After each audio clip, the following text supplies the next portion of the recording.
भारत के सबसे प्रमुख समाज सुधारकों में से एक अंबेडकर को भारत की जाति व्यवस्था द्वारा उत्पन्न असमानताओं के खिलाफ उनकी लड़ाई के लिए जाना जाता है।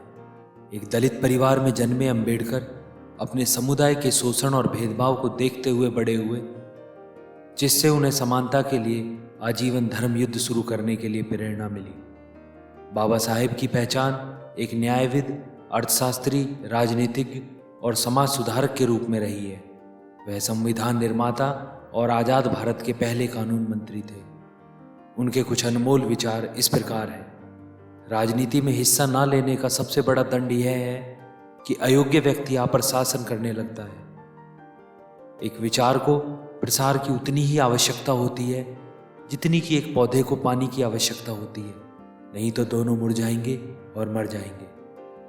बुद्धि का विकास मानव के अस्तित्व का अंतिम लक्ष्य होना चाहिए। छिने हुए अधिकार भीख में नहीं मिलते, अधिकार वसूल करने होते हैं। मैं बहुत मुश्किल से इस कारवां को इस स्थिति तक लाया हूँ। यदि मेरे लोग, मेरे सेनापति इस कारवां को आगे नहीं ले जा सके तो पीछे भी मत जाने देना। महात्मा आए और चले गए, परंतु अछूत अछूत ही बने हुए हैं। वर्गहीन समाज गढ़ने से पहले समाज को जाति विहीन करना होगा। पानी की बूंद जब सागर में मिलती है तो अपनी पहचान खो देती है। इसके विपरीत व्यक्ति समाज में रहता है पर अपनी पहचान नहीं खोता। इंसान का जीवन स्वतंत्र है। वो सिर्फ समाज के विकास के लिए पैदा नहीं हुआ, बल्कि स्वयं के विकास के लिए भी पैदा हुआ है। राजनीतिक अत्याचार सामाजिक अत्याचार की तुलना में कुछ भी नहीं है। समाज को बदनाम करने वाले सुधारक सरकार को नकारने वाले राजनेता की तुलना में अधिक अच्छे व्यक्ति होते हैं। मैं समझता हूँ कि कोई संविधान चाहे जितना अच्छा हो, वह बुरा साबित हो सकता है यदि उसका अनुसरण करने वाले लोग बुरे हों।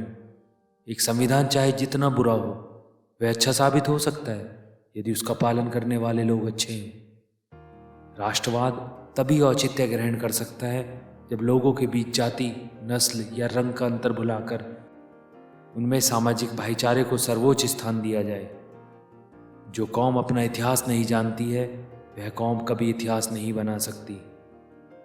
महान प्रयासों को छोड़कर इस दुनिया में कुछ भी बहुमूल्य नहीं है। एक सफल क्रांति के लिए यह आवश्यक नहीं है कि असंतोष हो। जो आवश्यक है वह है न्याय, आवश्यकता, राजनीतिक और सामाजिक अधिकारों के महत्व पर गहन और गहन विश्वास। यदि आप मन से स्वतंत्र हैं, तभी आप वास्तव में स्वतंत्र हैं। हमें जो स्वतंत्रता मिली है उसके लिए हम क्या कर रहे हैं? यह स्वतंत्रता हमें अपने सामाजिक व्यवस्था को सुधारने के लिए मिली है, जो असमानता, भेदभाव और अन्य चीज़ों से भरी हुई है, जो हमारे मौलिक अधिकारों के साथ संघर्ष करती है। अगर मुझे लगा कि मेरे द्वारा बने गए संविधान का दुरुपयोग किया जा रहा है, तो सबसे पहले मैं इसे जलाऊंगा। स्वतंत्रता का अर्थ साहस है, और साहस एक पार्टी में व्यक्तियों के संयोजन से पैदा होता है। शिक्षा महिलाओं के लिए उतनी ही जरूरी है जितनी पुरुषों के लिए। ज्ञान हर व्यक्ति के जीवन का आधार है। यदि हमें अपने पैरों पर खड़े होना है, अपने अधिकार के लिए लड़ना है, तो अपनी ताकत और बल को पहचानो, क्योंकि शक्ति और प्रतिष्ठा संघर्ष से ही मिलती है। मंदिर जाने वाले लोगों की लंबी कतारें जिस दिन पुस्तकालय की ओर बढ़ेंगी, उस दिन मेरे इस देश को महाशक्ति बनने से कोई रोक नहीं सकता है। इस पूरी दुनिया में गरीबी वही है जो शिक्षित नहीं है।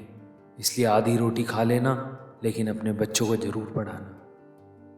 जिसे अपने दुखों से मुक्ति चाहिए उसे लड़ना होगा, और जिसे लड़ना है उसे पहले अच्छे से पढ़ना होगा, क्योंकि ज्ञान के बिना लड़ने गए तो आपकी हार निश्चित है।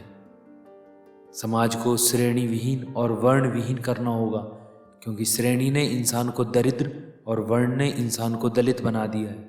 जिनके पास कुछ भी नहीं है वो लोग दरिद्र माने गए, जो लोग कुछ भी नहीं है वे दलित समझे जाते हैं।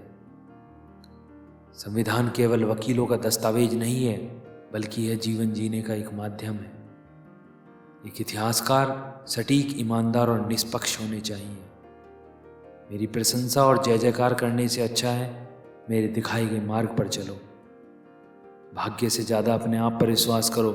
भाग्य में विश्वास रखने के बजाय शक्ति और कर्म में विश्वास रखना चाहिए। आप स्वाद को बदल सकते हैं, परंतु जहर को अमृत में परिवर्तित नहीं किया जा सकता। एक सुरक्षित सेना एक सुरक्षित सीमा से बेहतर है। धर्म पर आधारित मूल विचार व्यक्ति के आध्यात्मिक विकास के लिए एक वातावरण बनाना है। शिक्षा वो शेरनी है जो इसका दूध पिएगा वो दहाड़ेगा।